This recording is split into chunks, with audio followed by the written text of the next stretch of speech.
मंगलम दिशतु मे विनायकौ मंगलम दिशतु मे सरस्वती मंगलम दिशतु मे महेश्वरी मंगलम दिशतु मे सदाशिव। गजाननं भूतगणादिसेवितं कपितजं फलचारुभक्षणं उमासुतं विघ्नविनाशकारकम् ॐ अतुलितबलधामं हेमशैलाभदेहं दनुजवन्कृशानुं ज्ञानिनामग्रगण्यं सकलगुणनिधानं वानराणामधीशं रघुपतिप्रियभक्तं वातजातं नमामि।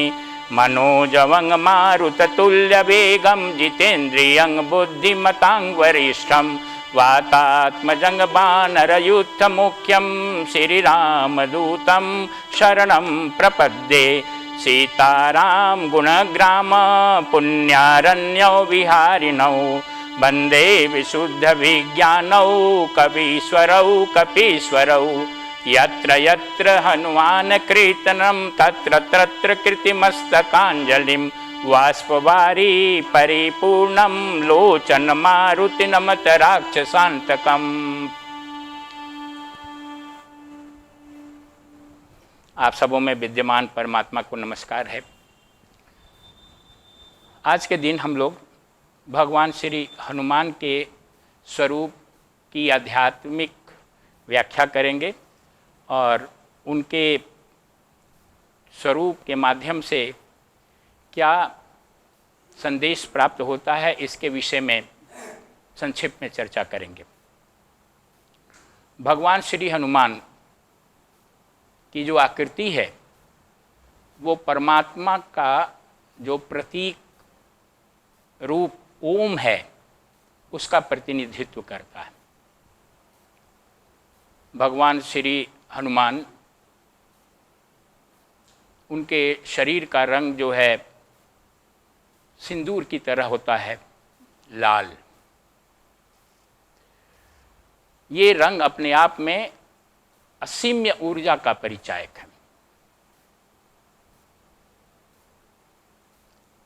आध्यात्मिक शक्ति जो अनियंत्रित है, परमात्मा की शक्ति वास्तव में प्रत्येक जीव में मन और इंद्रियों के माध्यम से क्रियाशील रहती है।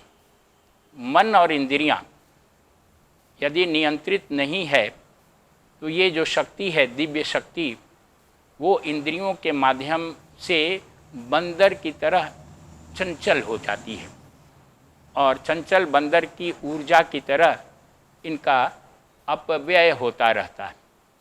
लेकिन यदि इसी शक्ति को यानी मन और इंद्रियों को यदि नियंत्रित कर दिया जाए, उन्हें कंट्रोल कर दिया जाए, संयमित कर दिया जाए, तो उनके माध्यम से जो दिव्य आत्मा की शक्ति प्रवाहित होती है वो श्री हनुमान की तरह विशाल और अद्वितीय हो जाएगी। भगवान श्री हनुमान आध्यात्मिक साधना शक्ति के परिचायक भी हैं। साधक जब मन, इंद्रियों, शरीर, अपने व्यक्तित्व को जब नियंत्रित करता है साधना के द्वारा, तो उसके माध्यम से एक विशेष शक्ति, आत्मा की शक्ति जो है उसके माध्यम से प्रकट होने लगती है। और वही जो साधना की शक्ति है, आध्यात्मिक शक्ति है साधक में, वो हनुमान का प्रतीक है, परिचायक है। और उसी शक्ति की सहायता से साधक अपने अचेतन मन के विशाल सागर को पार कर जाता है। अचेतन मन जो है बहुत विशाल है, सागर की तरह विशाल है। और ये साधना शक्ति यानी हनुमान उस विशाल अचेतन के सागर को पार करके और अहंकार के साम्राज्य लंका में पहुंचते हैं और वहाँ अंतः प्रज्ञा के रूप में जो सीता जी कैद हैं उसको वो मुक्त कराने में सफल होते हैं। वहाँ अचेतन मन में असंख्य जन्मों के संस्कार भरे रहते हैं, इकट्ठा होते हैं।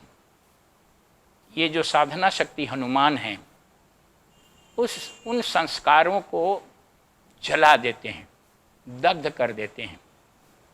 और जब वो संस्कार दग्ध हो जाते हैं तो बुद्धि जो कैद थी अहंकार के नियंत्रण में, वो मुक्त हो जाती है, अंतः प्रज्ञा के रूप में प्रकट हो जाती है। और वो अंतः प्रज्ञा साधक को श्री राम अर्थात परमात्मा तक पहुंचाने में मदद करती है। भगवान श्री हनुमान की जो लीला है वो अद्भुत शौर्य और बहादुरी के कार्यों से भरी पड़ी है। वास्तव में जब साधक में साधना शक्ति उत्पन्न होती है तो उसके अंदर अद्वितीय क्षमता प्रकट हो जाती है। वो महान कार्य करने में समर्थ हो जाता है। और सबसे महान कार्य आत्मसंयम है, इंद्रियों पर संयम है, और उनके माध्यम से आत्म साक्षात्कार प्राप्त करना सबसे बड़ी उपलब्धि और सबसे महान कार्य भी है, जो हनुमान की सहायता से यानी साधना शक्ति की सहायता से प्राप्त किया जा सकता है, पूरा किया जा सकता है। श्री हनुमान को प्रसन्न करने के लिए, आह्वान करने के लिए जो मंत्र है, बहुत सारे मंत्र हैं, लेकिन जो प्रमुख मंत्र है ओम श्री हनुमते नमः। इस मंत्र के श्रद्धा और भक्तिपूर्वक जाप से साधक को सभी विघ्न बाधाओं पर विजय प्राप्त होती है। उसके अंदर आध्यात्मिक और भौतिक शक्ति उत्पन्न होती है, और इस मंत्र के प्रभाव से साधक आत्म साक्षात्कार के परम लक्ष्य को प्राप्त करता है। तो इस प्रकार से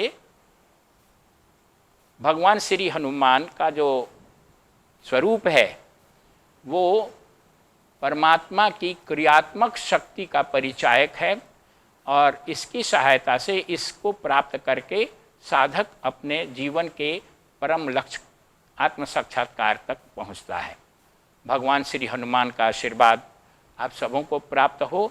आपके अंदर आध्यात्मिक शक्ति के रूप में भगवान हनुमान उत्पन्न हो, जिससे कि आप इसी जीवन में आत्मज्ञान के परम लक्ष्य को प्राप्त कर सकें। ओम शांति शांति शांति।